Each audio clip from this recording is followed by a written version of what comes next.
welcome to our channel ASR Entertainers Food, Travel, Music and Craft। आज हम जा रहे हैं दर्शन करने मथुरा, वृंदावन और बरसाने के। तो अब हमने अपना रास्ता तय कर लिया है कि हमें कहाँ से जाना है। तो हम पहुँच गए हैं निज़ामुद्दीन स्टेशन और हम यहाँ से जाएंगे सीधे मथुरा। मथुरा पे उतर के हम वहाँ से सबसे पहले दर्शन करेंगे बांके बिहारी जी के। उसके बाद हम आगे का प्लान साथ ही साथ बताते जाते हैं। तो इधर देखिए हम मथुरा स्टेशन पहुंच चुके हैं और ये काफ़ी अच्छे से हर जगह हाईलाइट किया हुआ है कि मथुरा में क्या क्या जगह है घूमने की, वृंदावन, बरसाना, हर जगह। तो वो भी डिटेलिंग दी हुई है थोड़ी थोड़ी सब जगह। तो हमने स्टेशन से ऑटो लिया और अब हम जा रहे हैं पागल बाबा के मंदिर। दर्शन तो नहीं कर पाएंगे वहाँ की क्योंकि हम 1 डे ट्रिप लेके चले, पर मान्यता है कि इस मंदिर में सबकी इच्छाएं पूरी होती हैं और कहा जाता है कि बांके बिहारी जी खुद अपने भक्त के लिए गवाही देने के लिए चले आए थे यहाँ पे। तो ये मंदिर इसलिए बहुत ही ज़्यादा फेमस है और बहुत मान्यता है इस मंदिर की। तो पागल बाबा मंदिर उतर के हमने नेक्स्ट ऑटो किया और अब हम जा रहे हैं बांके बिहारी जी के दर्शन करने। तो हमारी ट्रिप अब आगे बढ़ती है इसी के साथ। अगर आपके पास टाइम है और आप टाइम लेके चले हैं तो आई सजेस्ट कि पागल बाबा मंदिर के दर्शन ज़रूर करें और फिर वहाँ से आप बांके बिहारी के लिए जा सकते हैं दर्शन करने के लिए इसलिए।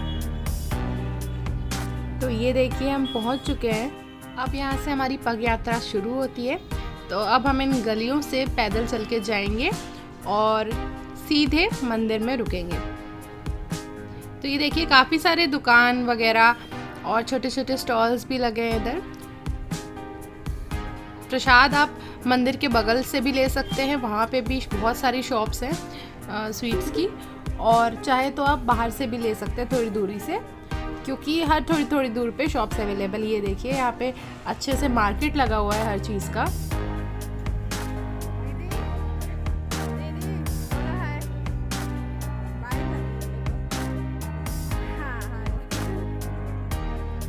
इसी बात पे एक शायर की बहुत अच्छी शायरी याद आई कि उत्तर प्रदेश में हमारी शान है, अयोध्या में जन्मे श्री राम भगवान है, काशी में बसे काशी विश्वनाथ हैं, संगम प्रयागराज की शान है। तो यही बसा चित्रकूट धाम है, गोकुल मथुरा बरसाने में गूंजता आज भी कान्हा का नाम है। तो आज पूर्णिमा का दिन है, आज पूर्णिमा है और आज हम दर्शन करने जा रहे हैं बांके बिहारी के। बरसाने भी जाएंगे, हमारे प्लान में है। और कितने अच्छे दिन, हमारा सौभाग्य है कि हमको ये दर्शन प्राप्त होने वाले हैं। तो हम लोग एक्साइटेड है कि आज पूर्णिमा है। लास्ट टाइम जब हम विज़िट किए थे तब बलराम जी का बर्थडे था, तो आज हम लोग पूर्णिमा के टाइम विज़िट किए हैं। सो काफ़ी अच्छे अच्छे दिन हम लोग आते हैं। वैसे तो हर दिन अच्छा होता है पर कुछ डे स्पेशल होते हैं, तो आज उनमें से एक था। तो आज पूर्णिमा के दिन जो हमें दर्शन प्राप्त होने वाले हैं वो आपको भी होंगे इस वीडियो के थ्रू। तो हम दिखाएंगे आपको कि मंदिर में क्या सजावट हुई है आज के स्पेशल दिन के लिए और कैसे क्या सजावट हुई है बांके बिहारी जी की। तो चलिए, ये है गेट नंबर 1 और हम एंट्री कर रहे हैं गेट नंबर 2 से।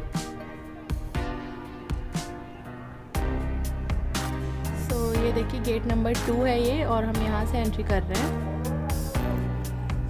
सो फाइनली हम लोग मंदिर के अंदर एंटर कर चुके हैं और काफ़ी ज़्यादा एक्साइटेड है एक झलक देखने के लिए। सो यहीं से रास्ता है अंदर और काफ़ी ज़्यादा भीड़ है क्योंकि ऑफ कोर्स आज का दिन भी खास है और बांके बिहारी के दरबार में तो हमेशा भीड़ रहती है। तो ये देखिए आपको झलक दिख गई होगी बांके बिहारी जी के, बिल्कुल हमारे सामने है। और ये देखिए मंदिर की सजावट कितनी अच्छी हुई है। तो फाइनली हमने दर्शन कर लिए हैं अच्छे से और बिल्कुल पास जाके हमने दर्शन किए थे और अब हम निकल गए हैं दर्शन करके सीधे बाहर। और अब हम एग्ज़िट लेते हैं यहाँ से और अब हम जाएंगे, आई थिंक हमें गोवर्धन जाना चाहिए क्योंकि गोवर्धन से हमें मिल जाएगी ऑटो या बस, दोनों ही चलती हैं वहाँ से बरसाने के लिए। तो लेट्स सी, वहाँ जाके पता करते हैं कि कैसे जाना है, क्या करना है। सो हम निकल गए यहाँ से गोवर्धन के लिए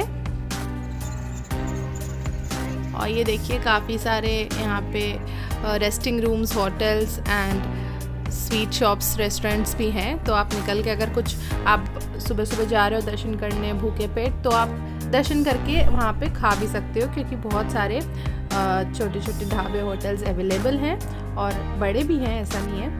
तो आप खा सकते हैं अच्छे से पेट भर के दर्शन के बाद। और फिर हमने भी वही किया, वहाँ से दर्शन करने के बाद हमने कुछ खाया और फिर हम निकल गए यहाँ से। सो ये देखिए, ये श्री वैष्णो देवी टेम्पल है, यहाँ से दिख रहा है क्लियरली। तो हम विज़िट कर चुके हैं लास्ट टाइम वैष्णो देवी मंदिर, और क्योंकि हमारा 1 डे ट्रिप है और हमें बरसाने भी कवर करना है, तो हम यहीं से हाथ जोड़ लेंगे। और आपने दर्शन नहीं किए तो आप ज़रूर करना यहाँ के दर्शन, बहुत अच्छा मंदिर है। तो ये देखिए, अब हम यहाँ से निकलेंगे। सो हम गोवर्धन पहुँच चुके हैं और वहाँ से हमने ऑटो रिज़र्व कर ली बरसाने के लिए। आप चाहें तो बस से भी जा सकते, पर हमारे पास बस का वेट करने के लिए टाइम नहीं था, क्योंकि शॉर्ट ऑफ टाइम था, मंदिर बंद होने वाला था।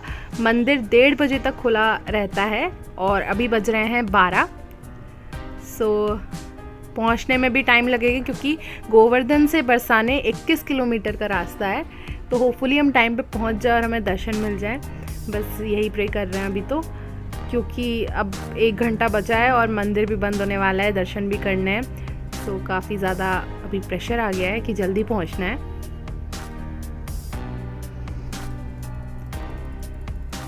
सो गोवर्धन से बरसाने का रास्ता हमने शुरू कर दिया है और हम बरसाने पहुंच गए हैं।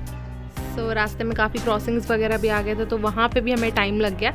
सो अभी बज रहे हैं 12:50 और हमारे पास अभी 40 मिनट हैं और हमारे दर्शन हो जाएंगे बहुत अच्छे से। सो यहाँ पे बरसाने पे पहुँचने के बाद जो मंदिर है, लाडली जी का मंदिर, वहाँ पे जाने के लिए सीढ़ियाँ भी हैं और बाइक्स वगैरह भी चलती हैं। जो बाइक आपको, अगर आपको सीढ़ियाँ नहीं चढ़नी है या आप नहीं चढ़ सकते हैं सीढ़ी, तो बाइक सीधे आपको पहुंचा देगी प्लेन रास्ते पे, स्लोप के थ्रू। उनका रास्ता अलग है, थोड़ा बरसाने घूम के वो फिर आपको जहाँ उतारते हैं वहाँ से आपको 1-2 किलोमीटर चलना पड़ता है, पर सीढ़ियाँ नहीं होती है। तो आप सीढ़ियों से बचने के लिए बाइक्स वगैरह वहाँ पे लोकली चलती हैं, तो आप वो भी कर सकते हैं हायर। पर यहाँ पे सीढ़ियाँ थी, तो लगभग 360 सीढ़ियाँ हैं। तो यहाँ पे हम सीढ़ियाँ चढ़ के पहुँच गए हैं और ये सामने दिख रहा है आपको मंदिर है, उनका पूरा महल है। और क्योंकि अभी दोपहर हो रहा है और बहुत तेज़ धूप है, तो सीढ़ियाँ बहुत गर्म है और पैर बहुत जल रहे हैं। तो ये हमारे सामने श्री लाडली जी महाराज का मंदिर। तो बस कुछ सीढ़ियों की दूरी है मंदिर से और हम होंगे मंदिर के अंदर थोड़ी ही देर में। तो बस अब ये सीढ़ियाँ जल्दी जल्दी चढ़ते हैं, क्योंकि सीढ़ियाँ बहुत ज़्यादा गर्म है और हमें यहाँ से जल्दी कवर करना है। तो अब हम पहुँच गए हैं मंदिर के अंदर और ये है एंट्रेंस यहाँ का। सो अभी मंदिर बंद कर रखा है, अभी थोड़ी ही देर में पर्दा हटाएंगे ये और शुरू होगी आरती। तो ये देखिए, भले ही हम थोड़े मंदिर बंद होने के टाइम पे पहुँचे हैं, लेकिन फिर भी हमारा सौभाग्य है कि हमको आरती भी देखने मिलेगी और आरती का हिस्सा भी हम बनेंगे। तो काफ़ी ज़्यादा खुशी है इस बात की।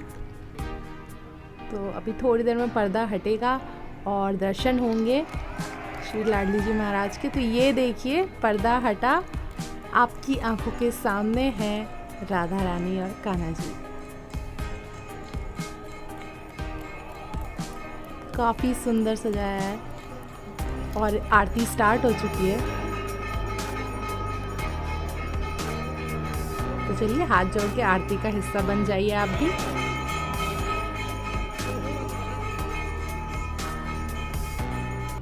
सो फाइनली बहुत अच्छे दर्शन हुए हमारे।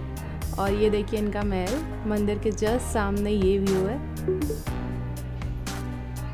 यहाँ पे फोटो सेशंस वगैरह चल रहे हैं। सही है। तो अब हम लेंगे यहाँ से एग्जिट, क्योंकि दर्शन हो गए, आरती हो गई। अब हम चलते हैं यहाँ। तो जोर से बोलो श्री राधे राधे।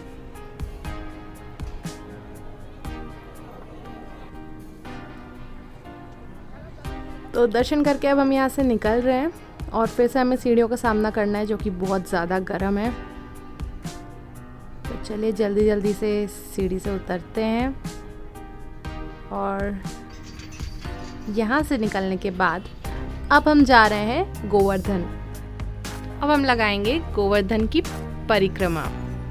तो हम छोटी परिक्रमा लगा रहे हैं गोवर्धन पर्वत की। तो स्टार्ट कर दिया हमने। अब आप सोच रहे होंगे कि गोवर्धन हम पहले भी आ चुके हैं और मतलब ये हम पहले भी कर सकते थे, हम वापस बरसाने गए, वापस गोवर्धन आए। तो ये हमें करना पड़ा क्योंकि हमारे पास टाइम नहीं था और बरसाने में मंदिर भी बंद होने वाला था, इसीलिए पहले हमें बरसाने जाना पड़ा और फिर हम वापस लौट के गोवर्धन आए हैं परिक्रमा करने। सो ये छोटी परिक्रमा का रास्ता है जो लगभग 8-9 किलोमीटर का है। बड़ा रास्ता अभी बंद कर रखा है। तो ये है, हम यहीं से परिक्रमा लगा रहे हैं और पैरों की हालत बहुत टाइट हो चुकी है क्योंकि सीढ़ियाँ सच्ची में बहुत गर्म थी बरसाने की और पैर पूरे ऐसे जल गए हैं, क्या बोलूं।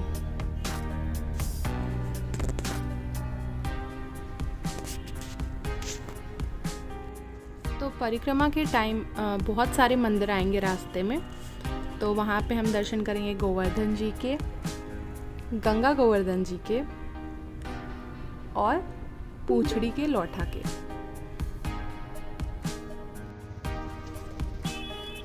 तो काफ़ी लोग परिक्रमा कर रहे हैं यहाँ पे ऑलरेडी। और ये देखिए 4 किलोमीटर बाद राधा कुंड पड़ेगा, जो राधा जी ने खुद बनाया था वो कुंड कहा जाता है। और 6 किलोमीटर बाद है कुसुम सरोवर। तो कुसुम सरोवर एक्चुअली राधा जी की फ्रेंड का नाम था कुसुम लता, तो उन्हीं के नाम पे ये सरोवर है। तो ये कुसुम जी का सरोवर था। तो यहाँ पे भी आप दर्शन कर सकते हैं, काफ़ी बड़ा है, रास्ते में आएगा, मैं हो सके तो आपको ज़रूर दिखाऊंगी। तो ये अपनी अपनी श्रद्धा लेके लोग पैदल जा रहे हैं, परिक्रमा कर रहे हैं। और ये रास्ता काफ़ी ज़्यादा रश नहीं है इस रास्ते पे और काफ़ी ज़्यादा मार्केट या स्टॉल्स वगैरह नहीं है, पर हाँ रास्ते में बहुत पर रेस्ट रूम्स वगैरह हैं। ये देखिए रेस्टिंग रूम वगैरह बना के रखा हुआ है इधर थोड़ी थोड़ी दूर पे ही। और काफ़ी ज़्यादा मंदिर भी आपको दिखेंगे रास्ते में।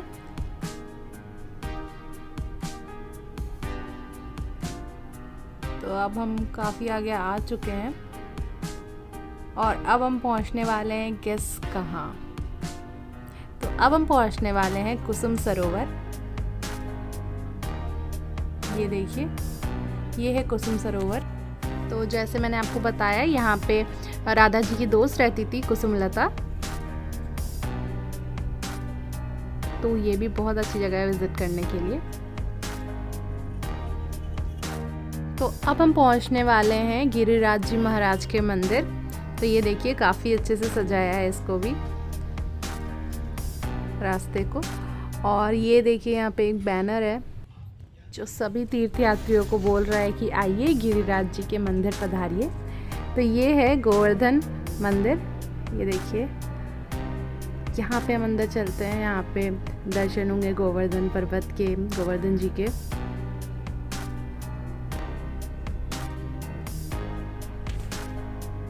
तो ये देखिए ये मंदिर है और यहाँ पे बहुत प्राचीन मंदिर है ये।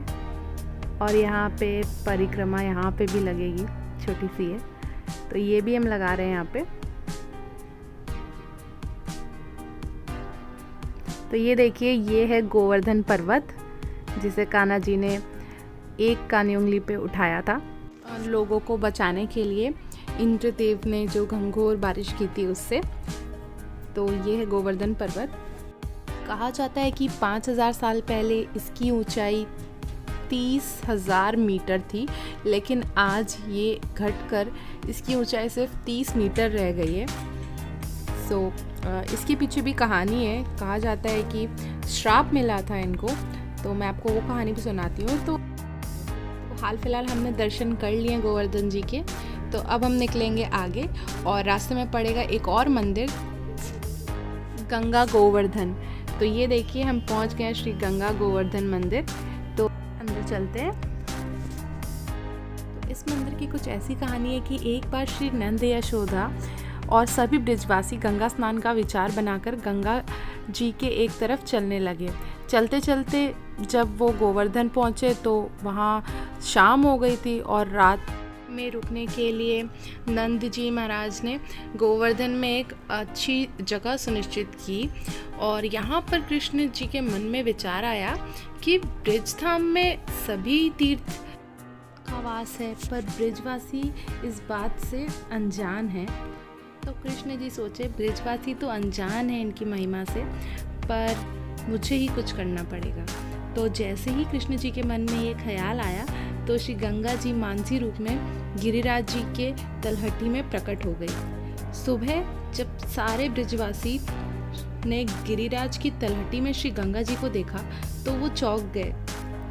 तो सभी को ऐसे शौक देखकर श्री कृष्ण जी ने बोला कि इस पावन ब्रिज भूमि की सेवा के लिए तीनों लोगों के सभी तीर्थ यहाँ जाकर विराजते हैं, पर फिर भी आप लोग ब्रिज छोड़कर गंगा स्नान के लिए जा रहे हैं। तो इसी कारण माता गंगा आपके सामने आके प्रकट हो गई हैं। तो आप लोग शीघ्र ही इस गंगा जल के स्नान आदि कार्य जो भी हैं वो संपन्न करें। तो कृष्ण जी ने ये बोला तो सभी ब्रिजवासी खुश हो गए। और तो और नंद बाबा ने श्री कृष्ण की बात सुनकर सभी गोपों के साथ इसमें स्नान किया और रात को सबने दीपावली का दान दिया। तभी से यहाँ दिवाली में बहुत सारे दीपों से रोशनी की जाती है, बहुत दीप जलाए जाते हैं। कार्तिक मास की अमावस्या तिथि को श्री गंगा जी यहाँ प्रकट हुई थी, तो आज भी इस तिथि को से हुए हजारों भक्तगण यहाँ पे स्नान, पूजा अर्चना, दीप दान करते हैं। और कईयों को तो यहाँ पे कई बार बहुत लकी होते हैं जिनको कभी कभी यहाँ पे दूध की धारा भी दिखाई देती है। तो ये थी गंगा गोवर्धन की कहानी। अब हम अपने परिक्रमा के रास्ते पे आगे चलते हैं। पुलस्त्य नाम के एक ऋषि थे जिनको इस पर्वत की खूबसूरती इतनी ज़्यादा पसंद आ गई थी कि वो इसे द्रोणाचलन पर्वत से उठाकर अपने साथ ले जाना चाहते थे। तो जब गोवर्धन जी को पता चला कि ऐसी इच्छा है ऋषि की, तो उन्होंने बोला ठीक है, अगर आप मुझे ले जाना चाहते हैं तो आप ले जाइए, लेकिन पहली बार मुझे जिस भी स्थान पर आप रख देंगे मैं वहीं स्थापित हो जाऊँ। तो ऋषि एग्री किए इस बात को और पर्वत को उठा के चलने लगे। चलते चलते उनकी साधना का टाइम हो गया, तो उन्होंने पर्वत को नीचे रख दिया और साधना करने के लिए उनके ऐसा करते ही पर्वत वहीं पे स्थापित हो गया। और जब वो साधना करके वापस आए तो उनसे हिल भी नहीं रहा था वो। तो क्रोध में आ गए और उन्होंने श्राप दे दिया कि इस पर्वत का आकार हर दिन घटता जाएगा और सरसों के दाने के बराबर हर दिन घटता जाएगा। तो ये थी कथा गोवर्धन पर्वत की। तो अब हम पहुंच गए हैं पूछरी का लौठा, जो कि बहुत ही इम्पोर्टेंट जगह है। परिक्रमा करने जो भी भक्तगण आते हैं उनको यहाँ पे आना ही पड़ता है और आना बहुत ज़रूरी होता है, क्योंकि पूछरी का लौठा श्री कृष्ण जी के सखा थे और ये कृष्ण जी के अष्ट सखाओं में आते हैं और इनका नाम मधुमंगल। यहाँ पे गिरिराज जी का चरण है और ये चरणों में विराजमान है। तो जब कृष्ण जी यहाँ से द्वारका गए तो इनको यहाँ पे विराजमान होने के लिए बोले, और जितने भी भक्त यहाँ पे परिक्रमा लगाते हैं तो उनको यहाँ पे हाजिरी देना होता है। तभी मधुमंगल जी, पूछरी का लौठा जी, श्री कृष्ण जी को उनकी पूरी समझ लो आप लिस्ट देते हैं कि ये भक्त ये मुराद लेके आए हैं परिक्रमा लगाने और आपके दर्शन करने। तो वो कृष्ण जी तक उनकी मनोकामनाएं पहुँचाते हैं। इनको अन्य जल का भोग नहीं लगता है, इनको भी माखन मिश्री दूध का ही भोग लगता है। अन्न खाए ना पानी पिए तू फिर भी पड़ो से लौटा, धन्य धन्य रे तू पूछरी का लौठा। तो इसी के साथ हम गोवर्धन मंदिर पहुंच गए हैं और यहाँ पे दर्शन करके हम अपनी परिक्रमा पूरी करेंगे। तो ये देखिए बहुत सुंदर और बहुत बड़ा मंदिर है। यहाँ पे कांच के शिवलिंग का भी मंदिर है। तो दर्शन करके प्रसाद खा के और थोड़ा खाना पीना करके हम यहाँ से निकल गए। तो उम्मीद करते हैं आपको ये वीडियो पसंद आई हो और आपको काफ़ी जानने को मिला हो इस वीडियो के थ्रू, कुछ नई चीज़ें और कुछ जानी मानी चीज़ें। तो थैंक्स फॉर वॉचिंग।